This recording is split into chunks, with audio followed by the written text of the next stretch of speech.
TRS welcomes Malavika Binny today. I'm going to get brownie points from all the history buffs in India for bringing you.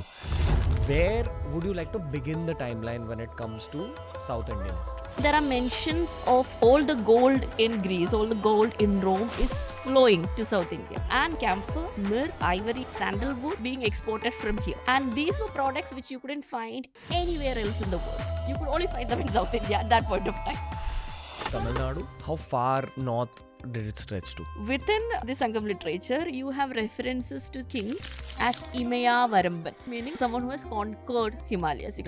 During the Sangam period, we have very little reference to monogamy. You see a lot of polygamy. We kind of call them situationships now. They already had that back then. I've had archaeologists on the show and I've had a lot of self-taught historians as well. And I know that these two schools of thought are always at war with each other. For me, that is fan fiction theories. This is the traditionalist way of looking at it. It's not traditional if you call them history with a capital H. It's problematic. You wouldn't see a first century temple in Kerala or Tamil Nadu or Karnataka or Andhra Pradesh. There was no Hinduism practiced before? Not as we know it. I know it's difficult for us to imagine a situation where you did not have temples and you had an entirely different idea of religion. According to archaeological records, when Puranic Hinduism made its way into the south, a lot of gods were fused with the Hindu gods. Kotravai was a native goddess of the Kurinji and the Pale. Kotravai was fused into the image of the Durga or the Mahishasuramardini. Wow. When someone like you is in my studio, it's not work for me, it's like fun. Our textbooks need to represent South India in a much, much better manner. Even if there's a mention, then it's Chola, and then you straight away jump to Vijayanagara, and that's it. The South has a very long history. I don't think that we're taught a fun, accurate, or inspiring version of history in Indian history textbooks. I think that's a flaw with our education system. I don't think that it's going to be corrected for a long time. I also believe that education is now a lifelong process for all of us. If you're someone who enjoys history, this episode is for you. If you're someone who wants to uncover the truths about the past glories of our country, this episode is for you. How many of us know about Dravidian history beyond the Chola Empire? How many of us know about the religious history of the southern part of our country? Incredibly exciting episode with one of the authorities on the subject, Professor Malavika Binny. If you enjoy history, you're going to enjoy this invigorating conversation. The long-term intention is to bring forward episodes related to Northeast Indian history and Kashmiri Indian history and history of Gujarat. We're going to cover every state eventually, but we'll begin by focusing on the southern part of our country. It's a history special that I enjoyed very much on TRS.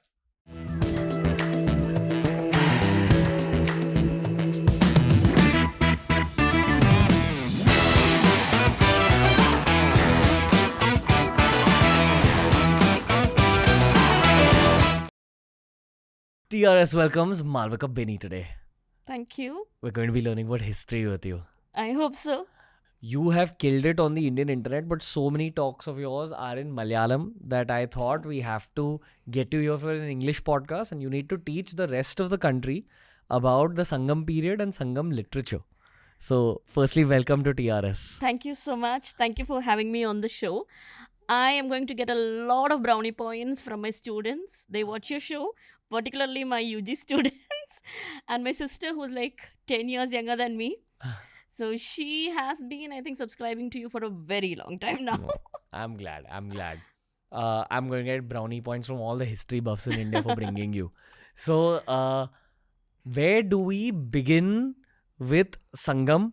Because it's a term that I got to know through the podcast. Mm-hmm. But if you're growing outside of the southern part of our country, you don't even hear it much.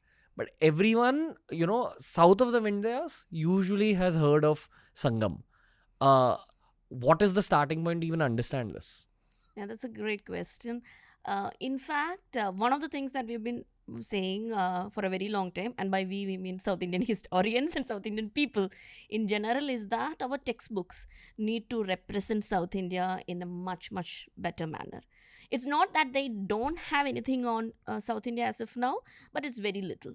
It's nothing from what I remember, ma'am. Like there's a mention of Chola dynasty. That's it. That's it. That's what I was about to say. Even if there's a mention, then it's Chola, and then you straight away jump to Vijayanagara, and then maybe the freedom struggle in the south, and that's it. But the south has a very long history. For instance, Subarayulu, who's one of the most eminent historians that South India has produced, he argues that the megalithic culture, which is very similar to what you have in the Stonehenge in UK. So where you have these huge stone blocks, and they might be calendars, some kind of ancient calendars. They might be places where people gathered for ritual activity. We're not sure.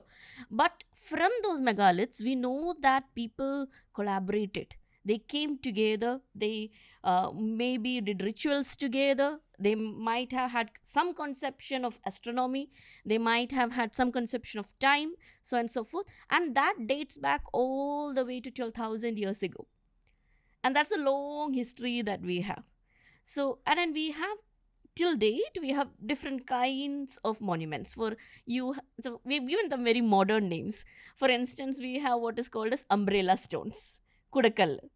And then we have hat stones because they resemble umbrellas. And then there are other kinds of stones, and all of these are man-made. These are not natural rock occurrences. These are shaped by human hands.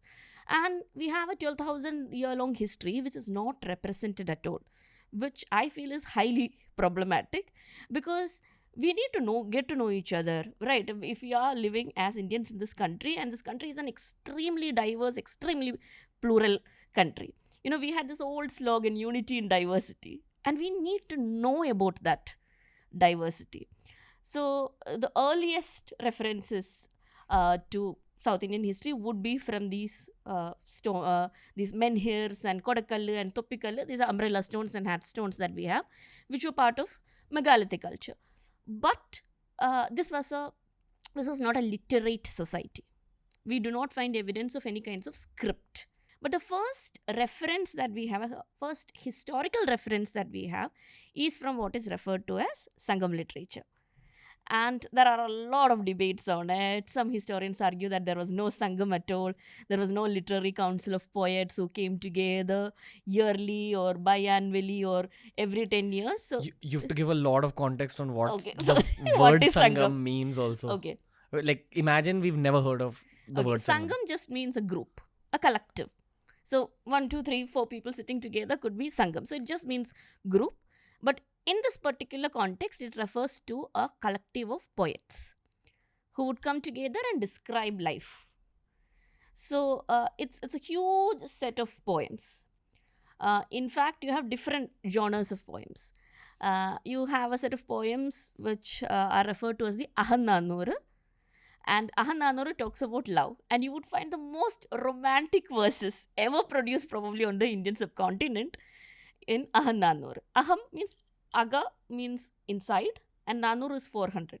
So 400 poems about what goes inside a person's head, a person's mind, a person's heart. Wow. So you would have poems which describe love, and the notions of love were very, very different from how we understand it today. So you would have poems. Sorry, you were. I want to hear some of the concepts. So, for instance, the early historic Tamil society, it was divided into 5 zones. So you had the Kurinji. Now Kurinji refers to the hill area, the hill tracts, hills and the mountains. And then you had the Palai. These were the wastelands. And then you had the Mullai. I know this. No, it's fine. These words might be just sounds for you. The Mullai, they were the grasslands where you had people who were pastoralists. In Kurinji, in the hill regions, you would have tribal people who would be hunter-gatherers, who would also engage in a certain kind of banditry. In the wastelands, because nothing could be produced there, you had a set of people who were called as the Maravar. Literally, it means people who disappear. So which means that they can go and disappear somewhere, they can deceive you. The term that we use, another term that we use for Maravar is the Kallar, which is the same word that we use till date in Tamil and Malayalam for thieves. Which means that they might have also engaged in some kind of a plunder. Okay. Then you had 2 more zones. You had the Marudam, which was the agricultural land, with a fertile land, and then you had the Neidal, which was the coastal area. So, and there would be these courtships between men from Kurunji and women from Marudam. And one of the constant complaints that you see through these poems is this man complaining that his beloved's mother is not allowing him to meet her. So, like you complain about mummies who are very protective, right? So, we're talking about like 2500 to 2000 years ago, when you had instances where women would elope with their lovers to other areas. You would have references to mothers and fathers standing guard of the daughters because she has been so smitten by love that they're very scared that the lover from Kurunji will come and take her away. But then you hear different points of view, which is very interesting for me because it's today that we have started talking about POVs and all. But at that time, you would hear this story from the lover's angle, and then the beloved's angle, and from the mother's angle. So, for instance, they would bring gifts of love.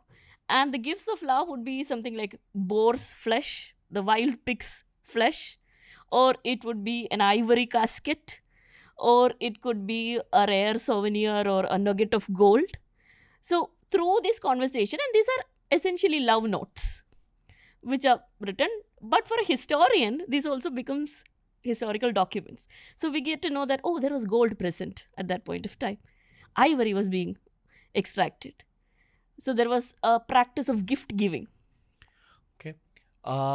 So, we spoke about roughly 12,000 years ago, which is 10,000 BC. Huh. And then we went directly to 500 BC. Huh. What happened in that period in Tamil Nadu? That's one question. Mm-hmm. Secondly, whenever we bring up Sangam as a word, I have understood that it has some kind of modern day context as well. Mm-hmm. Like, why is it still relevant today? For example, when we talk about the Mahabharata or Ramayana, there is certain psychological elements that you can tie into governance even today. You understand human beings better when you really, really dive into those texts. So that's the question I have. In terms of in 2024, what's the modern day relevance of it? Okay. So from 12,000 BCE to 500 BCE, we do have a lot of references to these megalithic sites. And we have not discovered many habitation sites, which is a limitation because, South India is more tropical than it is in the north. So we get a lot of rain and it's a lot more hotter down there. So it's things will perish away. And a lot of the building material that was used was wood. So we do not have much in terms of archaeology. And as I mentioned, this was not a literate. We had not, in South, we had not actually invented writing yet. Though we have found some Tamil Brahmi inscriptions here and there, but nothing which could be read as a text. So it's more of a historian's issue rather than South Indian not having history. It's just that we have not found those sources yet. But we do have evidence from sites like Kodumanal, where you have steatite being present, you have garnet being present. So we know that there must have been a flourishing maritime trade because these are precious gems which are not found in South India. So they must have come from somewhere else. And now we have the Kiradi excavations happening in the Shivaganga district of Tamil Nadu. And it is comparable to any other ancient civilization, whether it's Mesopotamia or Egypt, because there is so much being unearthed. And at the same time, you have Musiris in Kerala being excavated. This is a site which is like 20 kilometers away from Cochin. And there is a site museum both at Kiradi and at Musiris. We have even unearthed coins and pendants with the Roman Sphinx on it. Wow. So it very clearly shows that there was cultural exchange happening, there was trade happening. So, for instance, if you look at Pliny the Elder's work, or there's this work called Periplus of the Erythraean Sea, these are Greco-Roman works. And they are lamenting of the fact that all the gold in Greece, all the gold in Rome is flowing to South India. And there are mentions of camphor, there are mentions of myrrh, there are mentions of ivory again, sandalwood. And these were products which you couldn't find anywhere else in the world. You could only find them in South India at that point of time. Okay. I have one angle of modern day context which is related to modern day temples. Now, India was subject to a lot of invasions. I'm not making this a religious topic. Just if you actually study even the Huns and all that, we've had invasions happening for a very, very long time. Probably for the last 10,000 years, invasions have constantly happened. But because the south of our country is geographically far from the rest of Asia, I feel it also retained a lot of culture, a lot more culture definitely than the north. One way of understanding that is many of the temples got destroyed in the north, etc. And many of the temples were kept strong in the south. The modern day context I have is that we had someone called Praveen Mohan on the show who's made it his life's purpose to explore multiple temples. And he says that a lot of temples actually have a secret treasury as well. Like rooms which are full of treasure, full of gold, etc. Now, my understanding is that the kings of the time were trading with the rest of the world. We're talking about trading with the Roman Empire. The Romans are talking about how the gold went to South India. But once it reached South India, I'm sure a lot of it went into temple treasuries as well. Is there any angle you want to add here? Yeah, I just want to... I don't know how to say this. No, if you're against this thought, it's fine. No, what I'm trying to say is we are talking about a time when temples had not emerged, particularly in South India, because we kind of assume a kind of, how do you put it, timelessness to temples. But temple building, even in the north, started only with the Gupta dynasty. Before that, if you look at religion, or what we understand as the progenitor of Hinduism, you have the Vedic religion. And what were the rites which were associated with the Vedic religion? You had the yagas and the yajnas, and they did not require a temple. Got it. And even at that point of time, that we're talking about 1500 BCE to 500 BCE, you had the idea of a formless spirit being worshipped as God. And deities, even though they were personified, they were you did not have idols or iconography. Gods or deities being associated with like 6 hands and 18 kinds of weapons in each of those hands. You did not have that. It's much later. It's with the emergence of the Gupta dynasty that we see structural temples evolving. And the South India, it's a whole different story, because Puranic Hinduism, as we refer to it, Hinduism based on the Puranas, or where you have mythology which is slightly similar to what we practice as Hinduism or what we understand as Hinduism today, that made its way into South India way later, as late as the 7th, 8th century. So you wouldn't see a 1st century temple in Kerala or Tamil Nadu or Karnataka or Andhra Pradesh. So what was happening pre-7th? So you would see Buddhist stupas, you would see rock cut shrines. For instance, most of the Jaina viharas, they were rock cut shrines. So you would have a hillock or a mountain, and if the mountain was made of something like sandstone, they would carve a niche into the mountain, and that would serve as the vihara.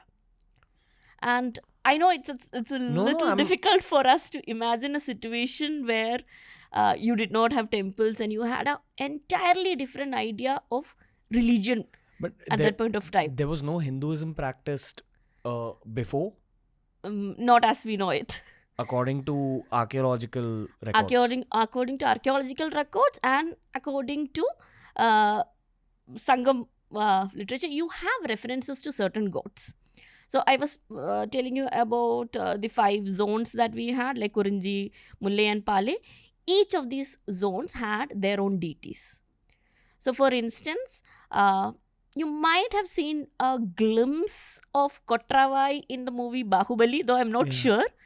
So there's this, right before the war, you have a sacrifice being given to a goddess in Mahishmati. So I think that image has been borrowed from the Kotravai image. Now, Kotravai was a native goddess of the Kurinji and the Pale. So you have references to Vel, who was yet another god that you had in Maridam. So he was a spear holding deity.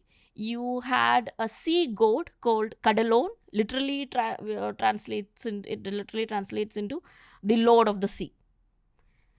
So you had a different set of deities. Now, when Puranic Hinduism made its way into the south, a lot of these gods were fused with the Hindu gods. Now, I'm using Hindu here in a very broad sense of the term. So, for instance, Kotravai was fused into the image of the Durga or the Mahishasuramardini. And it was easy to do that because she was a female goddess. She was a warmongering goddess. She was someone who the people in Kurinji offered blood sacrifices to. So the Durga image could be fused into the Kotravai image. And all the other feminine deities that you had in the Sangam literature, like the Anang, which was a formless female spirit. She was the fierce goddess of the forest. She was also fused into the Durga image. Now, Vel, the spear-holding god, became Skanda or Kartikeya. So, you see a certain kind of hybridization happening where, and I think that's also the beauty of how people in India adapt to things when you have new culture coming into spaces where the culture was not present, pre-existing. You kind of accept it. We have very little innately we have very little hostility. Right. Hostility has been taught to us by the colonial imperial powers. We used to be a whole lot more accepting, where we would find niches. So the pantheon that we had, or the set of deities that we had down south, that was extremely different from the Puranic Hindu deities. And post 8th century, after you see this fusing or hybridization, you would see structural temples slowly emerging. I have a slightly left of center. I mean, left of center, I don't mean politically. Okay. I mean an alternative thought based on all the podcasts I've done. For say, I enjoy history podcasts. So when someone like you is in my studio, it's like, it's not work for me. It's like fun. I've had archaeologists on the show, and I've had a lot of self-taught historians as well, who've like kind of left their jobs and dedicated their whole life to trying to study ancient human history. And I know that these two schools of thought are always at war with each other. True. Because the trained historians are taught to look at history from an evidence-based perspective, and the alternate historians are taught to look beyond evidence. Now that alternate history can easily go wrong also. Then you can go into any domain without proof. But I've had two alternate historians on the show who have really convinced me because of their arguments. And I started those podcasts with the perspective of being a skeptic in terms of what they're saying. Okay. Like we've had Miss Disha and Anika Man on the show who taught me the traditional way of looking at history, which is, I think, similar to your school of thought as well, which is that if you see certain structures and you use that to map out the version of history. We need sources, and it's evidence-based history, it's scientific history. Yeah. We cannot... Then the difference between history and fiction is the fact that we cannot simply make things out of thin air, and we cannot cherry pick. So I cannot like read one episode from Mahabharata and say, oh, we had this in the past. No, I have to look at it. I hear you. The context. And I think that you guys also dedicate your whole existence to history. Absolutely. So like you are the authorities on the subject. But I'll tell you what these guys also say from a very general Indian subcontinental perspective. So the basic logic is that under the earth, the only thing that survives for more than 3,000 years is stone. Like everything else perishes because of just how nature is programmed by this universe. So there is a limitation to how much even dirt archaeology can uncover about the past. But then as human beings, what do you turn to? So we had Nilesh Oksa and Rupa Bhati ma'am who turned to ancient astronomy records where they use like the positioning of the stars to be able to date the Mahabharata or date the Ramayana and generally try to date like all of Indian culture. Also encompassing the facts that the earth went through cataclysmic events, which is like serious floods, change of landscapes because of change of sea levels, etc. And those conversations are a lot of fun, and definitely they can go into very random places also because you don't know then what is true, what is false. But unfortunately, because of the nature of Mother Nature, that in some ways is the only window into like the ancient past, like for me. So I've realized a couple of things, which brings me to this topic, which is that definitely our Indian subcontinent, according to genetic studies also, had a population for a very, very long time, perhaps longer than what we even know. This is based on genetic studies by studying haplogroups in different parts of like the world. So we know that lots of people migrated out of India. For some reason, that whole Gulf to India region had been inhabited for very long. And we've gone through cataclysmic events like that Toba explosion in Indonesia, etc. So whenever there's a cataclysmic event, the human population reduces heavily. And then we have to re-begin like culture. So the argument that they have is perhaps what we're finding from like 12,000 years ago or 3,000 years ago is a reboot of culture in like many ways. But do you agree that there could be reboots of culture? Reboots of culture, yes. But then my contention is to, pegging human history to very far-fetched timelines. So, like, we can talk about human history from, let's say, 10,000 years ago because we have some evidence. Now, even if you're talking about, let's say, the positioning of astronomical or celestial objects, we have to have some logic to it, right? We cannot like randomly, like you would look at the kind of stars which are mentioned in the Ramayana or Mahabharata. So, there has to be some logic to it. But for the Ramayana to have been composed or the Mahabharata to have been composed, what do you need? You need language. Language should have evolved out, and these were composed in archaic Sanskrit. So Sanskrit has a history of its own.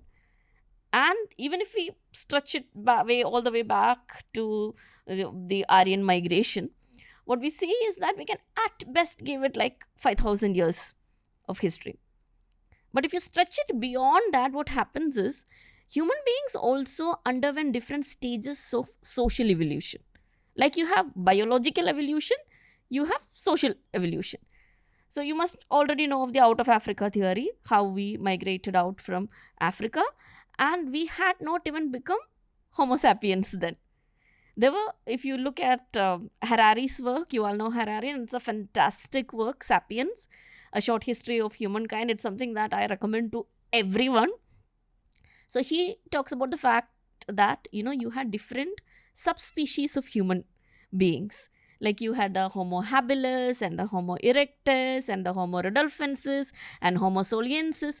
Earlier, this was thought to be stages in evolution towards Homo sapiens. Are you following me? Yeah. Huh. Now, there's this idea that no, they coexisted with one another. So, the Neanderthals coexisted with the Homo sapiens. It's not like Neanderthals being one stage in evolution and then Homo sapiens emerging from them. But Homo sapiens of all these groups were the most shrewd. So, we kind of outlived them and maybe we even eliminated other groups. And this is happening about 100,000 years ago to 60,000 years ago. And then for humans to have migrated to other parts of the world till Australia and till the Americas, because we find evidences of early human inhabitation in all these places. And now also think of the ice ages. So for long periods, you also had a certain kind of dormancy coming in. So if you factor in all of that, human beings could have invented agriculture only about 7,000 to 9,000 years ago. Before that, we were hunter-gatherers. And if you are... I hear what you're saying. And again, I know you're talking from a place of evidence. But their angle is that cataclysmic events destroy the evidence. So what do you even look at? For example, if a meteor hits us right now, the mics, the internet, memory cards, everything gets destroyed. And the hunter-gatherers who are out in the... what's the desert in Namibia called? The Kalahari Desert. And like parts of India. Only those human beings are left and they have to re-begin the culture again.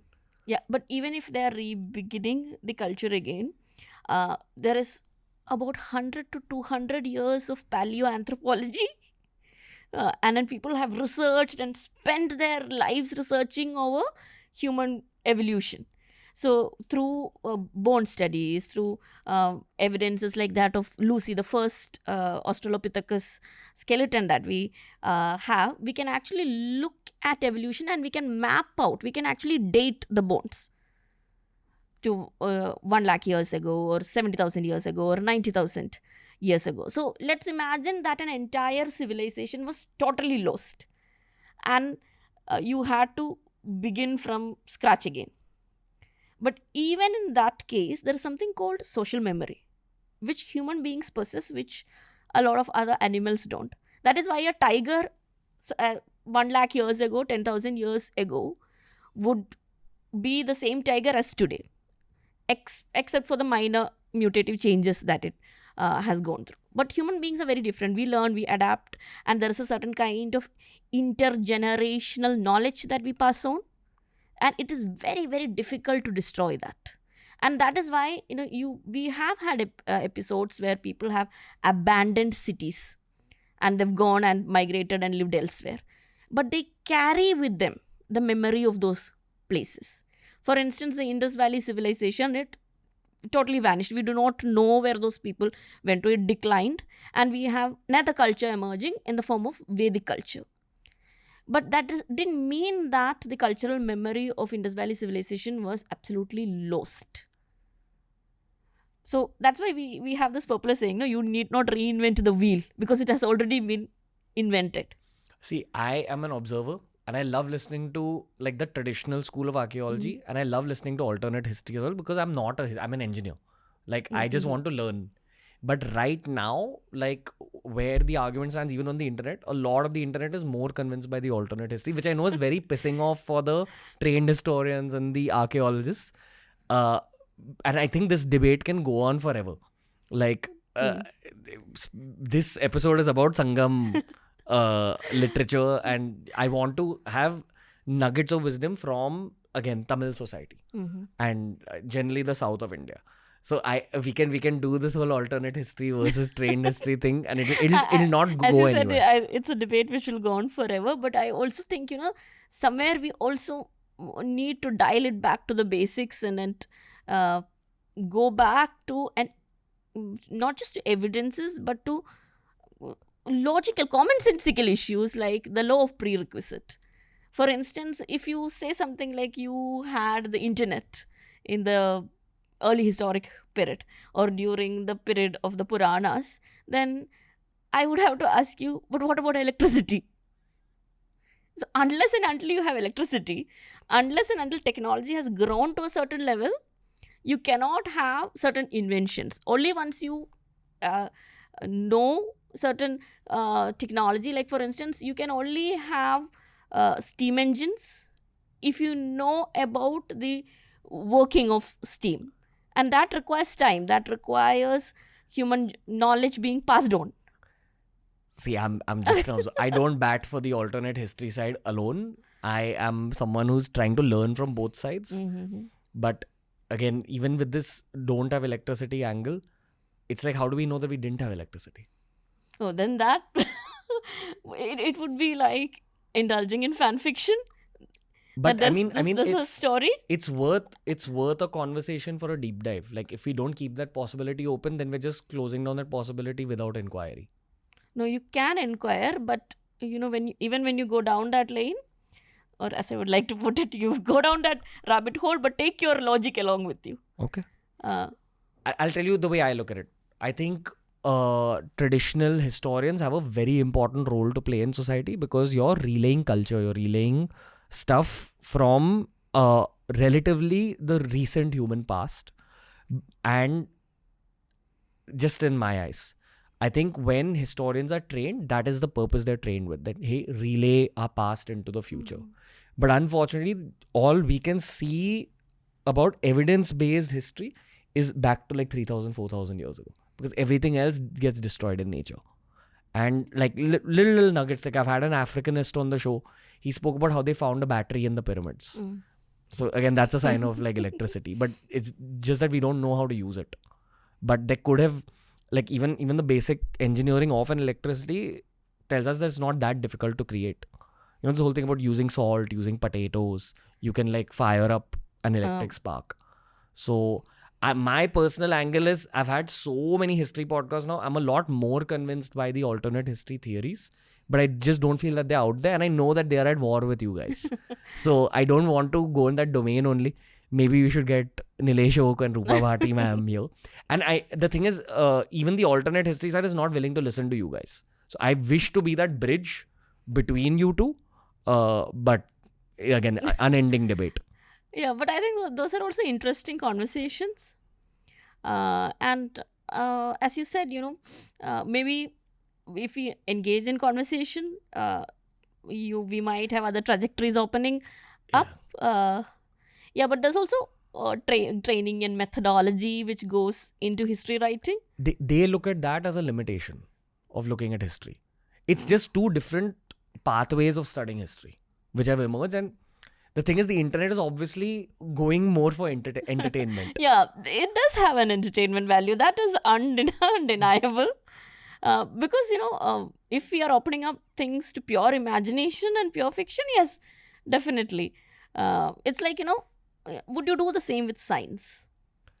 Like you have scientific theories and there's a method to science. And there's formulas at work. There are theories and theorems at work, and they can be challenged, and then you have a new theorem. So that is very, very possible. But again, if you use the same logic and apply it to a social science like history, you would understand that, there has to be a certain kind of source analysis at work. Otherwise, it will be just wild speculations. And I'm absolutely okay with calling them alternate versions of history. But if you call them history with a capital H, then I think it's slightly problematic. Okay. If we can dial it back to Sangam. Done. This is the traditionalist way of looking at it, but ma'am, like the thing is, all over the world also people are, and again, I'm really... It's not traditionalist, it's scientific. That's the traditional way of looking at it. Like the thing is, all over the world people are also following people like Graham Hancock, Randall Carlson, and even Graham Hancock is known to go too wild with his like theories. So I see where alternate history can become too much, but there is something there to be explored. That's my very neutral, objective view. As someone who really, really enjoys history. Like Yuval Noah Harari also says that just the nature of biological decay creates a blockage in how far back we can see the human story. But the only constant is cataclysmic events, which reboot human society. That's the basis of a lot of alternate history. So their angle is that maybe the geographical region of India has been very, very developed for a very, very long time, but it's been constantly destroyed through floods, through meteor strikes, as is the case with the rest of the world. The only thing that survives these things are stone structures and stone-based tools, which we find in evidence-based history. So... yeah, I am both tempted to answer you and dial it back to Sangam. So, for instance, a meteorite strike or a flood will still leave evidence. Like, for instance, if you look at the mature Harappa, Indus Valley civilization, the later stage, what we refer to as the stage of decline, you do have evidence of silt deposits. You have evidence. You can actually, from the archaeological evidence, make out the fact that Mohenjo-daro underwent waterlogging at least 7 times, because there's 7 different kinds of silt depositions there. Similarly, if you have a meteorite strike, there would be evidence for it. So if you have evidence and if there is methodology that is applied, then I am open to... like, we said 12,000 years ago. So 12,000 BC roughly is supposed to be the time of that Younger Dryas impact theory. So Younger Dryas impact theory is something where they're constantly finding evidence about that a massive meteor that hit the earth and basically reboot civilization. It hit in the Gulf of Mexico, but the effect was felt all over the earth. And then history has rebooted for a lot of cultures post Younger Dryas impact theory. So in cultural writings, this is there in Zoroastrianism also. Around the same time, they talk about a worldwide flood. Anyway, this is where alternate history gets its... But Zoroastrianism, or if you look at evidence from Mesopotamia, which is the oldest civilization, that is again from 7,000 years ago, not from 12,000 years back. So they have their time. The reboot happened from 7,000 yeah, so years. this is memory from 12,000 years ago, recorded in, let's say, text from 7,000 years ago. And even if you're using geology to prove that, you had a meteorite hitting somewhere and its reverberations being experienced all through the world. Again, I think the science has developed so much so that we can actually figure this out. And if we are not figuring it out, there might be a reason. Now, we all of us have that feeling that, we are more ancient than the evidence shows, because I think we love antiquity. It's something that is very, very Primal. Primal in us, that we want to say, even if it's families, or we want to say that, we belong to this family which has been here for 2,000 years. Or we want to say that, as people who have lived here for so many years, we have a certain claim to this land. I think it's something that's very innate to how humans think, particularly, after the evolution of kingdoms and how we associate ourselves with the land. There's a certain kind of tendency for human beings to push our history back. But I do understand that need. That's a very psychological need. But at the same time, sometimes we just have to remind ourselves that we are a very young species. The earth is way more older than us. And that, in my case, it makes me more respectful of nature. And it also constantly reminds me that, we are this tiny speck on the earth. And if you take the larger scheme of things, we need to be humble. We need to constantly remind ourselves that, as a young species, we owe it to the universe to be more responsible than we are right now. Yeah. Oh, just learning. Just learning, just inquiring. The thing is, I entered this game neutrally. I'm just a little more convinced by that argument. Maybe it is my own psychological need to it could be, inquire, but my eyes and ears are open to them. Mm-hmm. I want to see where they go with their research. It is worth it's worth study, at least, I feel, their work. And at least the Indian guys, it's based mainly on astronomy. Because according to them, that's all that's left of the ancient past. Using very, very, very, very, very detailed astronomical records, they're able to talk a lot about the geography and the timeline of what went on back then.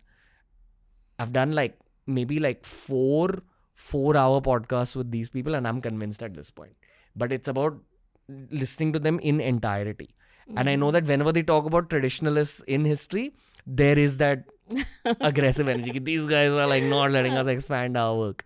And the same is the case with the traditionalists. That this is what I've noticed as a neutral, that your two schools are at loggerheads, and that's fine. That's great for people like me who just want to learn more. So for this conversation, I'll keep learning more, and we'll come back to Sangam. Sure. Because that conversation will keep going.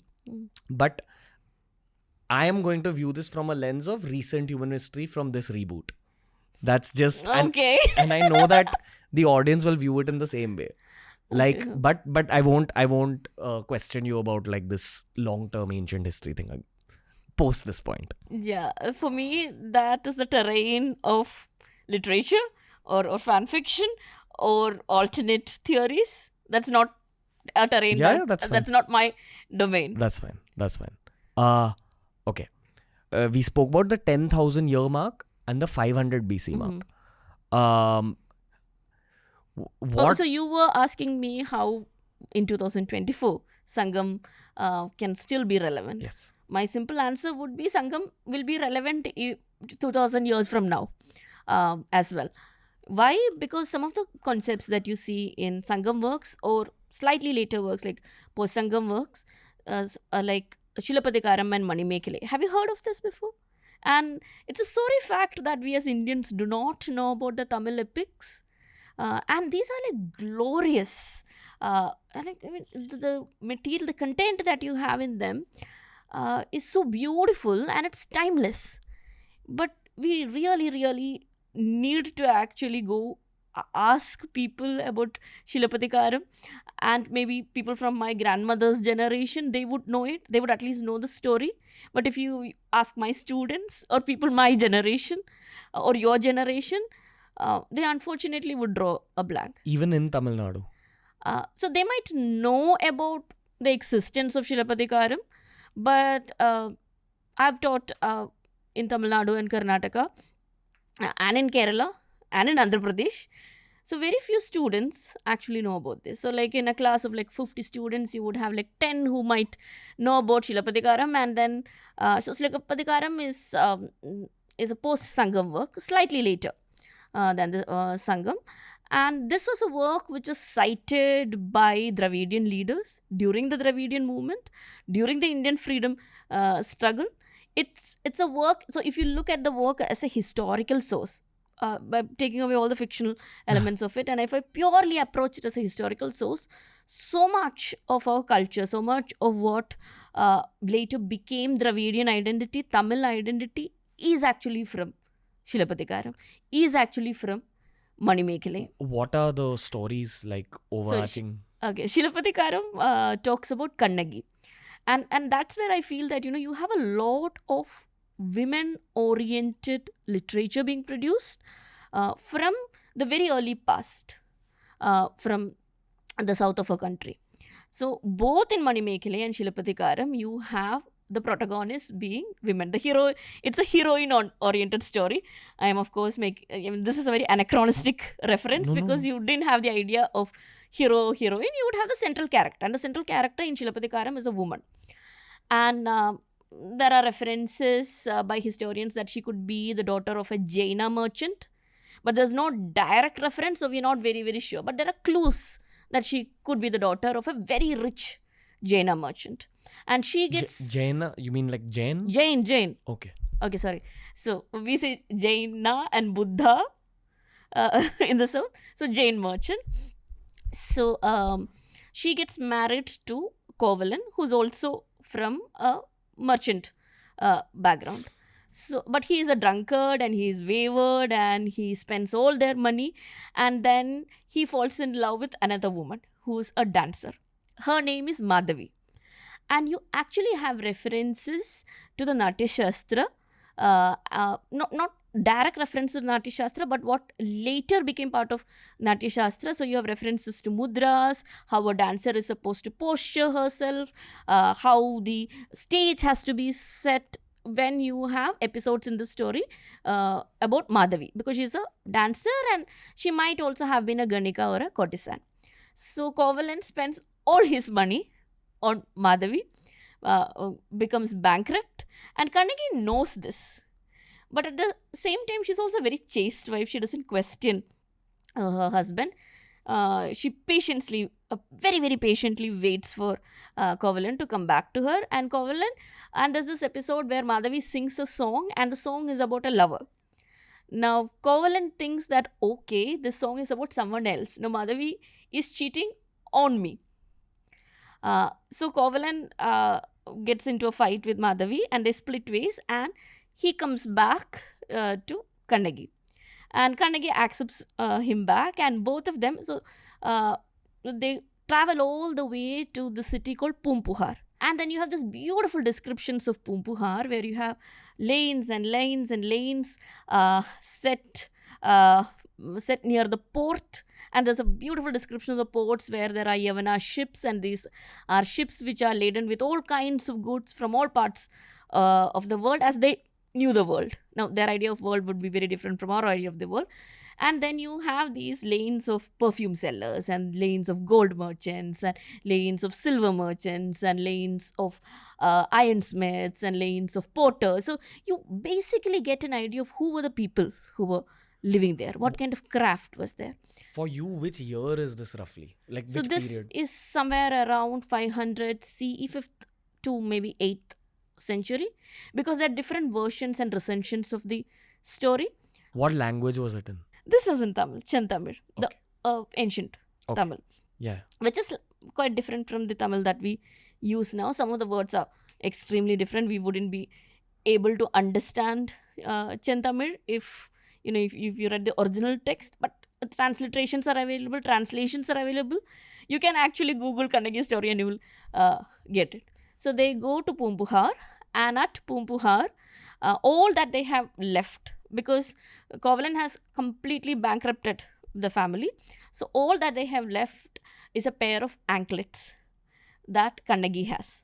So, and it's gold anklets. So Kannagi takes off her anklets and gives to Covalent and says, you go and sell this anklet so that we can set up shop and we can start anew. So Covalent goes and tries to sell the anklet. Now what happens is, at the same time, the queen's anklets had gone missing. The queen of the Pandya queen, she lost her anklets, and there was a royal proclamation that somebody had stolen the queen's anklets, and whosoever catches the thief, there will be a reward. So the person to whom Covalent sells the anklet, he thinks that Covalent is the thief, because these anklets, because they also come from a wealthy background, and the anklet was so exquisite that the person who took it from Covalent, he thought that, okay, this must surely be the queen's anklet, because it is so finely made. There's so much craftsmanship that has gone into it. So they catch hold of Covalent and put him in the dungeon, and they're about to kill him. So Kannagi learns of this, and she goes to the court. And this is a very important point, where you, from a historian's point of view, women could actually go to the court. And even during medieval times, whether it is North Indian history or South Indian history, you do not actually see women going to the court and openly challenging the king's authority.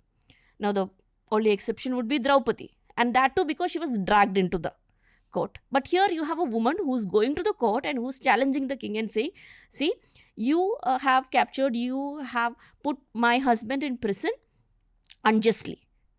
And the king says, no, he stole the queen's anklets.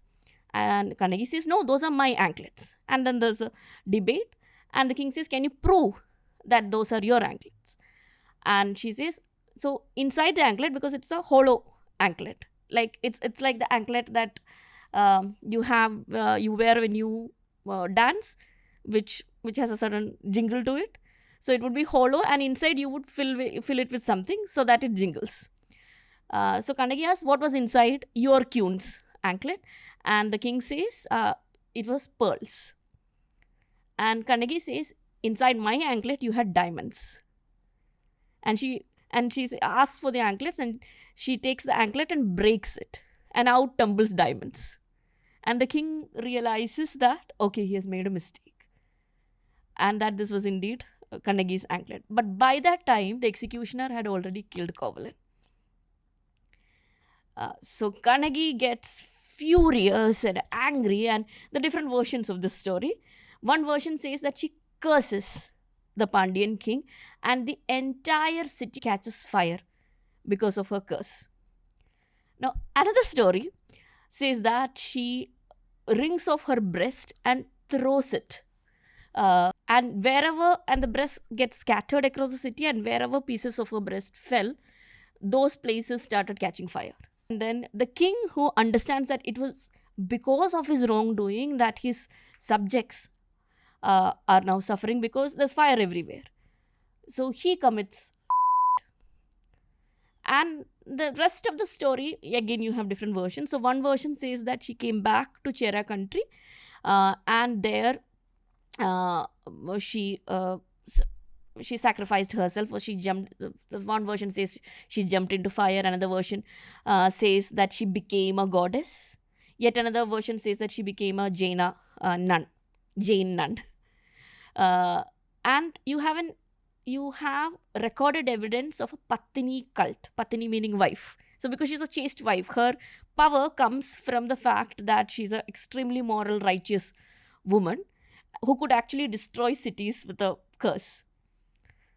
So, and she in Kerala today and in Tamil Nadu, she is worshipped as a goddess. Oh. So we have what is known as the Patini Amman cult. What's her name now? Patini Amman. So she's also called Kannagi. Okay. Kannagi Ma. Just Kannagi. But Patini Amma is like, Ammal is like Amma. Got it. Okay. So you have such stories of strong, powerful, fierce women. And I as a person would love more people to know this story. It's so sad that in 31 years of my life, I'm hearing this for the first time. Right? Indian person's perspective. Because it also changes your idea of what gender relations were.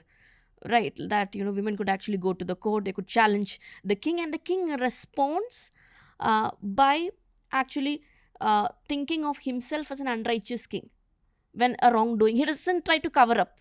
Once he realizes his mistake, he's like, okay, I have done something so wrong that I need to commit suicide so that my people don't suffer anymore. So you actually had welfare oriented kings who thought of their subjects, who when they did something that they felt to be unrighteous, were ready to pay the price for it. So often when we think of kings, we only think of kings who were conquerors, who were ruthless and who would attack people. But then you also had the idea of the righteous king. You mentioned that it's a Pandya king, Huh. right?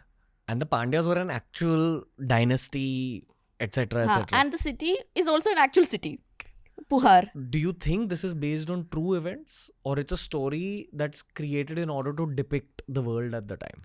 I think as a historian, I can only think of it as a story which depicted life as it was at that point of time.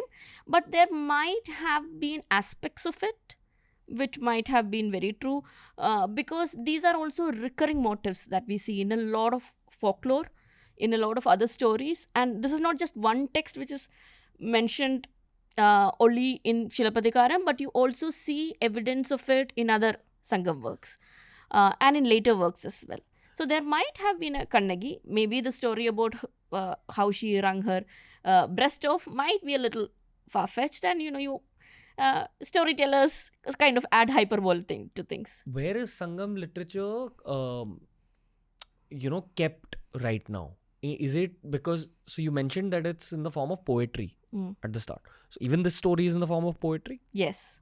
Okay. Long poems. The format is very is in versified form.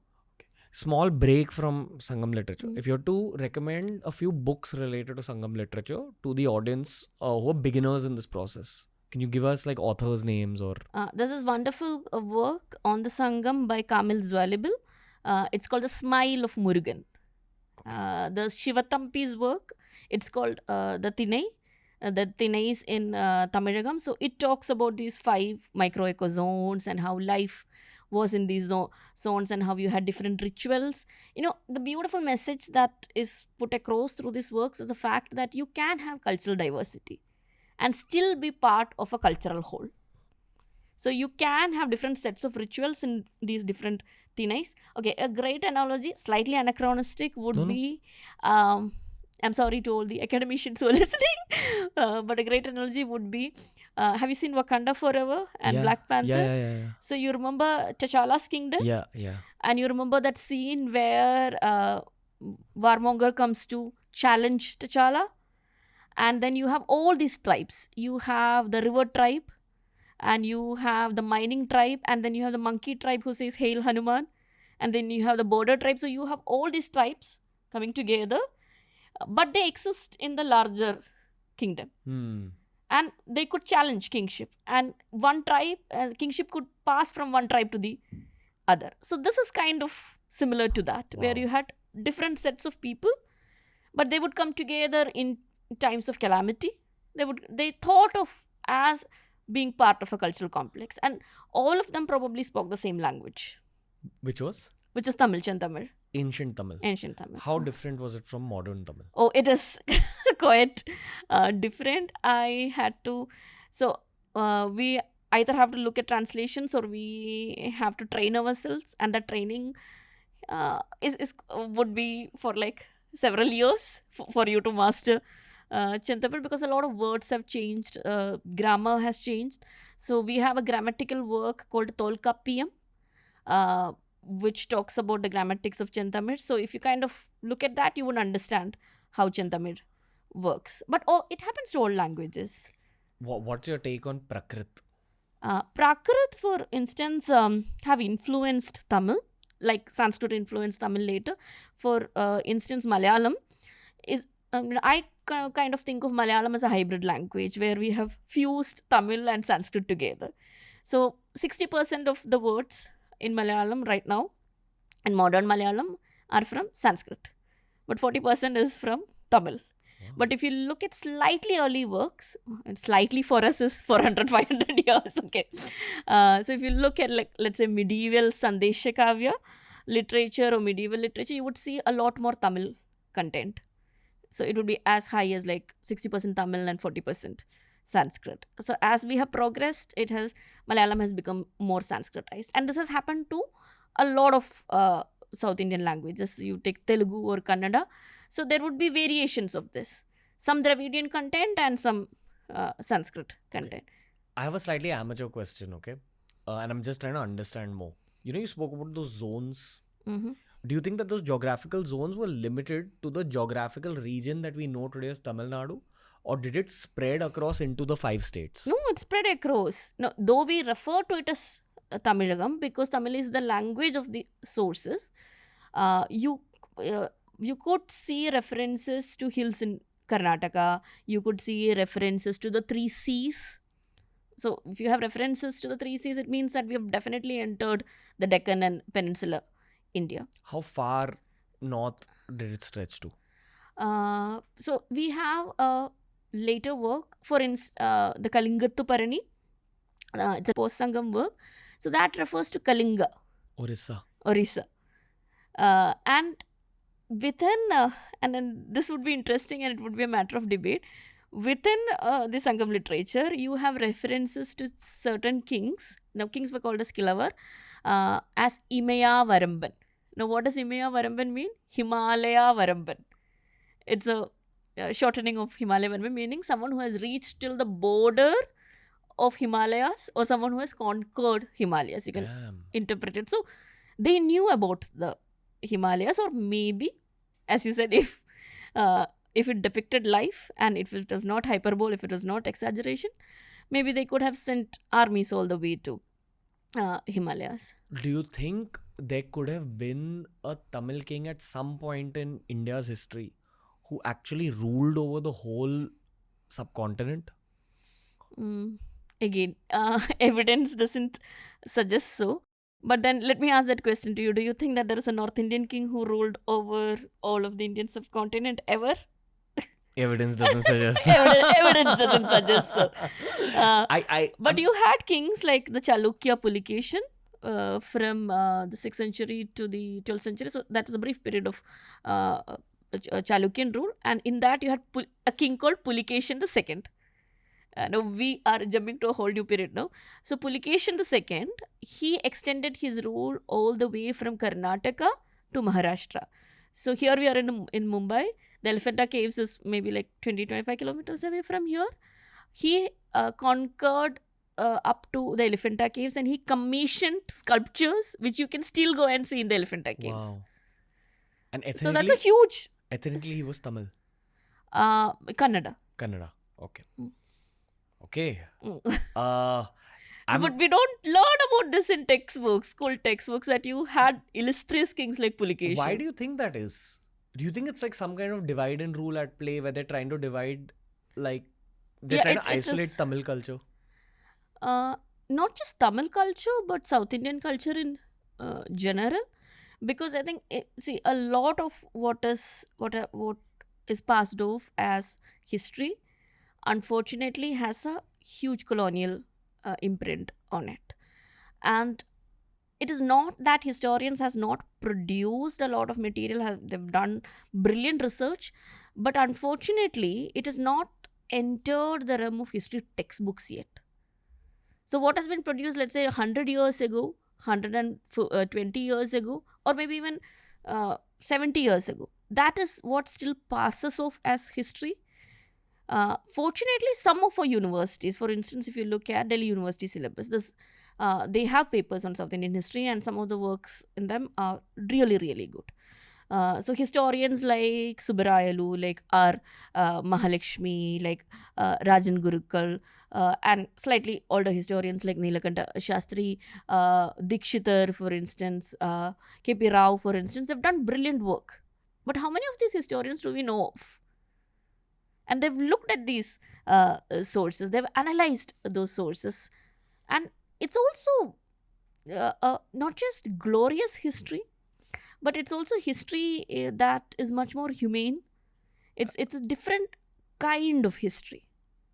When you say humane, you mean like where you'll find lessons for life? Yes. Okay. And which puts across maybe more universalistic notions of life, values, which probably, because all history becomes a history of war sometimes. All history becomes a history of conquest. I'll tell you my theory on this same thing about textbooks is that I've just assumed that the textbooks won't be corrected over the next 50 years. Therefore, the internet Indian has to do the job, which is why I personally, when I'm doing history podcasts, I enjoy it. But I also feel like this is important to be documented as a digital product and just put on the internet. No, I absolutely agree with you. You have a younger lot of historians who have actually taken to the internet. But then again, we also have to negotiate. History is not exactly entertainment. And for it to become entertainment, you have to add some frills. And as professional historians, we cannot do that. Okay. So it's a challenge. But I think there's content out there which can be accessed, and there are a lot of books, there's a lot of visual material. And you can, the beauty about Indian history in particular is that you turn any corner and you will find a historical monument. And if you go there and look at it, and if North Indians, when they travel to South India, it's good that there is a touristic interest that brings us a lot of revenue. But at the same time, if you actually go with a curiosity in history, you will find a lot that is similar, a lot that is way different. And then there would be a newfound sense of appreciation. Like when I came to North India, I came with it was all blank, other than what I have seen in Bollywood movies. So that was North India for me. Like North India would look like a Karan Johar movie for me, but that's not the North India that I saw here. Okay. Yeah, now it would be a grimmer picture. I would have been more ready to face North India. Yeah, but you go to a structure like the Humayun's tomb in Delhi, and you're so awed by the fact that 400 years ago they could build something like this. And then you go to the Taj Mahal and you look at the splendor that it is, and then you're like, my goodness, I am also part of this cultural legacy. Or you go to similarly, if you go to Brihadeshwara temple and you look at the prasada, and when you imagine that this was built 1,000 years ago with very extremely maybe primitive, I mean, I have a problem with calling it primitive, but let us say very simple or very, very basic tools, that'll amaze you.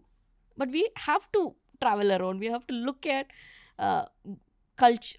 I mean, culture again is a very lauded word, but cultures which are dissimilar to us, rather than always focusing on the group that we belong to. A lot of learning will happen. A lot of self-education would happen if we actually look at other traditions. I think this podcast is a great way to promote South culture outside of the South. And for me, what I have understood as a YouTuber is like people are able to digest history when it's in the form of stories. Mm-hmm. It's the same conversation we had then. Which is why I'm going to ask you about a specific kind of timeline again. Mm-hmm. And then tell us a kind of in your own style about what happened over the course of that timeline. Okay. So where would you like to begin the timeline when it comes to South Indian history? That's a question to you first. Mm-hmm. And then tell us the story from that beginning point. Oh, that's quite a lot. I'll give it a shot. Yes, so this is very long history, what we call as long durée history or big history. So if you ask me where does South Indian history start, I would have to say all the way back to Gondwana land, when it was a separate plate, and then it crashed into Pandya, making the Himalayas. So it starts there. But if you're actually looking for history, then it would start with the megalithic period. And then, so think of megalithic period as a starting point.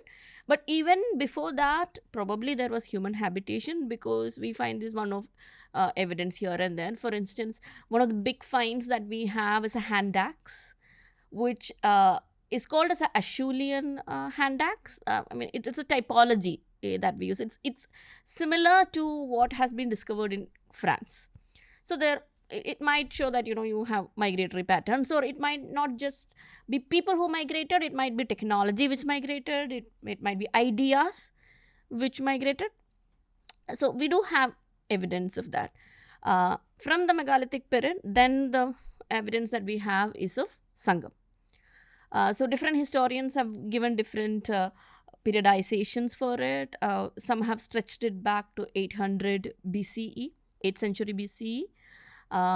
Some have put it as like 500 BCE to 500 CE, so 5th century BCE to 5th century CE, which is a safe timeline. What is the first thing that happens? Like, is it a kingdom that's mentioned?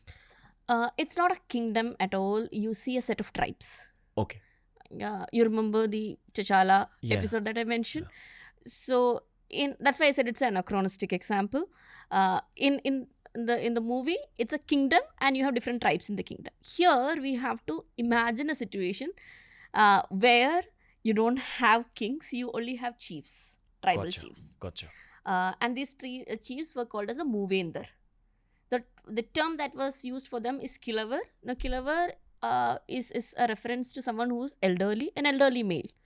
So even today in Malayalam, the word Kiravan refers to, though slightly disrespectfully, refers to someone who is old and senile.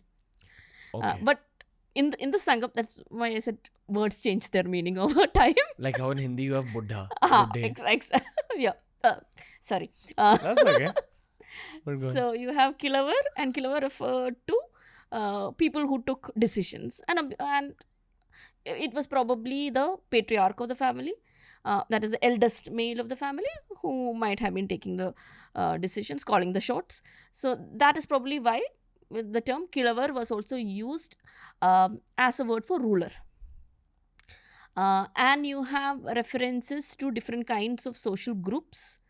Now, Ambedkar B.R. Ambedkar, he has made a very interesting insight into Tamil history. He has argued that these were exogamous groups. Now, what is exogamy? Marrying outside the group. So, and that's where the Ahandanuru poetry becomes important, because much later in India, what we see is that we have a culture of marrying within the group. Whether it is religion or caste or region or language, for instance, we tend to do that. But you have to think of a situation about 2,500 years ago to 2,000 years ago, when people were not marrying within the group. They were exogamous. They would marry outside the group. So you would see very interesting combinations, like a coastal woman marrying a peasant from the agrarian tract, or a peasant woman or a water girl from the agrarian tract marrying or entering into a relationship. So I'm using terms like marrying so that we understand it today. Their notions of marriage would be very, very different. Like what? Okay, slightly controversial area, but historically there's a lot of proof for this. So human beings at that point of time, across the world, and even if you look at ancient civilizations, we have very little reference to monogamy. So polygamy. Yeah, you see a lot of polygamy. You see a lot of so we kind of call them situationships now. They already had that back then. Wow. So for instance, you would see, so Natrinai from the Sangam literature, it's a set of poems. So Natrinai refers to this woman who's traveling to a region where salt is being made. So she's, we do not know where she is from, but she's traveling all the way to, I think, maybe get salt. And in that new area, so she sees this group called Umannar. Umannar were salt makers. And she stands in front of a courtyard and sees two children play. And she realizes that one of the children, he looks exactly like her partner or her husband. And what is the usual emotion that we will attach to this woman? possessiveness or maybe anger of being cheated upon. But this woman in the Natrinai, she doesn't feel angry. She feels warmth and affection for the child. She's like, uh, this child is just like my child because he looks exactly like my partner. And the partner has passed away because there's a reference that he has become a hero stone. Now, hero stones were the small sepulchral monuments. Are like you have headstones now for graves. So these were stones which is similar to the headstones. Again, anachronism, but just so that you understand. And these were erected for heroes. So people who would go fight in the war and become a martyr in the war, or people who would die protecting the village from some kind of calamity or a wild animal. So you would have hero stones being erected for them. So there's a reference that her husband had or her partner had already become a hero stone, meaning that he had already died. So in this child, she sees the reflection of her husband and she feels that this is a very radiant child.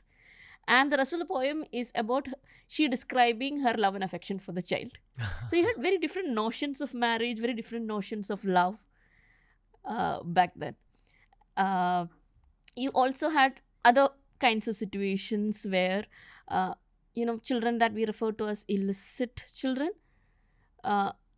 You had no illicit children back then because all children were considered to be part of the community because you did not have the notion of a monogamous marriage. There was no marriage ritual then? No, there were marriage rituals. There are references to certain kinds of marriage. But if you had other relations which were beyond the purview of marriage, they were not disdained or frowned upon. For both men and women? Yes, that is what is truly interesting there for both men and women. But it also depends on which part of the Sangam you're looking at. As we move towards the late Sangam, as we move towards Shilapatikaram, the trope of the chaste wife had already emerged. At what point do the Chalukyas, Pandyas and Cholas enter this dynamic? Okay. Interesting question. Now, Sangam itself is a misnomer. I would call it as early historic literature. But so that the audience knows, I'm going to use the term Sangam literature. So, in the Sangam, you have references to the Chera, Chola and the Pandyas. So, Chera. So, Cheras were the kings who ruled over Kerala. Now, we're not very sure whether during the Sangam period they were rulers of Kerala, but we have references to the Chera dynasty as late as the 12th century from Kerala. So the term Kerala, for instance, came.